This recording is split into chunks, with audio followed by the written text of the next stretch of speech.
We have learned the key to success for 2019 for the Detroit Lions, so let's get right into the video.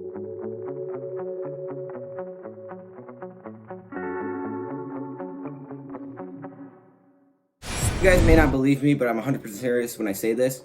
My last video that I recorded, the same video because I have to do it again, I recorded it in slow motion.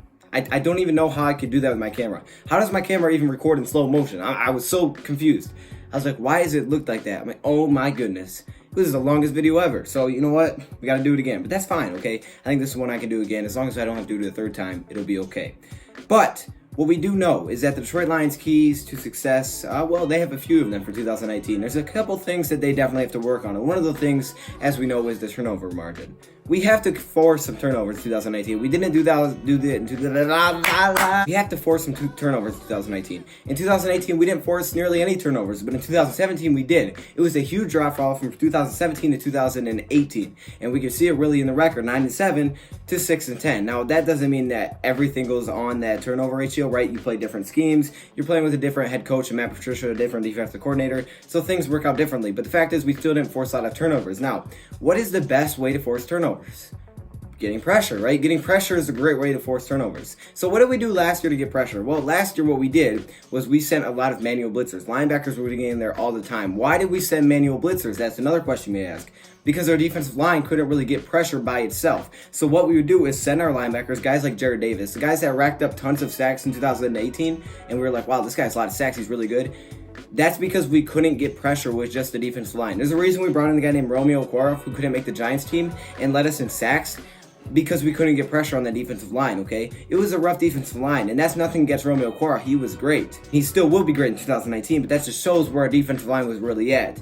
So last season, our defensive line wasn't where it needs to be. That's why we brought in Damon Snacks Harrison during the season. That's the first addition we made. The second thing we did was go get Trey Flowers for $90 million, the best defensive line in free agency. We gave you $90 million to come into Detroit Lions. You were with the Patriots, so you're familiar with Matt Patricia, but we brought you in. We gave you all this money because we need the help. Okay, now what else do we do? Well, we go steal Mike Daniels from the Packers. I think we absolutely stole this. The Packers decided to release this guy, and we said, you know what? We're going to take him. We have the money to do this. We're going to take him in. And I thought this was absolutely great by Bob Quinn. So now we made 3 big moves on that defensive line, and we're not counting, guys like Romeo Okwara that are still on the team. We also have Deshaun Hand and stuff like that. But we also went to the draft and brought in a few more defensive players. Guys like Jelani Tavai, Will Harris. But we also brought in a couple of guys that play on the defensive line as well. Those guys include Austin Bryant and PJ Johnson. Now, depending on those guys make the team, Austin Bryant's been hurt a lot. But those are still 2 more defensive linemen that we're adding to the mix. So once again, the defensive line is getting a major overhaul from 2018 to 2019. So that's really going to be the strategy defensively, okay? And that's something that Matt Patricia is going to absolutely love, okay? If you guys remember back to last season, there was a few plays, this happened actually a lot, where Matt Patricia would basically drop everybody. He would drop almost everybody except for the defensive line. And they would stand there all day, the quarterback would. And then a lot of times they still wouldn't have anywhere to go with it. They would have like 10 seconds and they still didn't have anywhere to go with it, so they would probably just throw it away. But if you have pressure in 2019 by that defensive line without having to send the blitz, then running those plays, you'll still get pressure. That's what's going to be scary because you're going to have everybody back where you're going to throw the ball. Well, you're going to get pressured, so you got to throw it quickly. And if you're inside the pocket, obviously you can't just throw it away because that's intentional grounding. So you're probably going to throw it to a wide receiver, and that's where we get our turnovers. They go together, right? Getting pressure without blitzing and forcing turnovers go together for 2019, and that's what the Detroit Lions are going to have to try to do. That's why they made all these big moves. I like what Bob Quinn has done. I like what the Detroit Lions have done overhauling this defensive line. If you can remember back to the defensive line we used to have, Nick Fairley, Ndamukong Suh, Kyle Vanavosh, Cliff Averill, that was scary. This gives me the same type of feeling, okay, with these type of defensive linemen. Snacks Harrison, Mike Daniels, Trey Flowers, Romeo Okwara, Deshaun Hand, and it's deeper. This is a deeper defensive line, I think, than in those past years.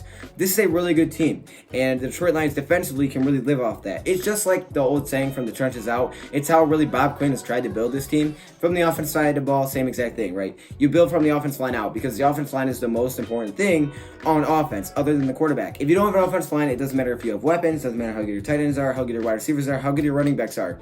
You're not going to win. You're not going to play well offensively. And that's why good teams like, the Cowboys offensive line, stuff like that, they don't need good running backs because they understand, hey, we got the best offensive line. If you just give me a solid running back, we're going to have success. And sometimes, some certain running backs can give you a little bit more, right? Some guys are a little bit faster, some guys are a little bit more elusive, some guys can truck, some guys don't fumble, right? That kind of thing. But at the same time, if you have an offensive line, you're going to succeed. If you put Ty Johnson, currently our running back Ty Johnson, or you put Zach Zenner, I think Ty Johnson's a better example because of how fast he is.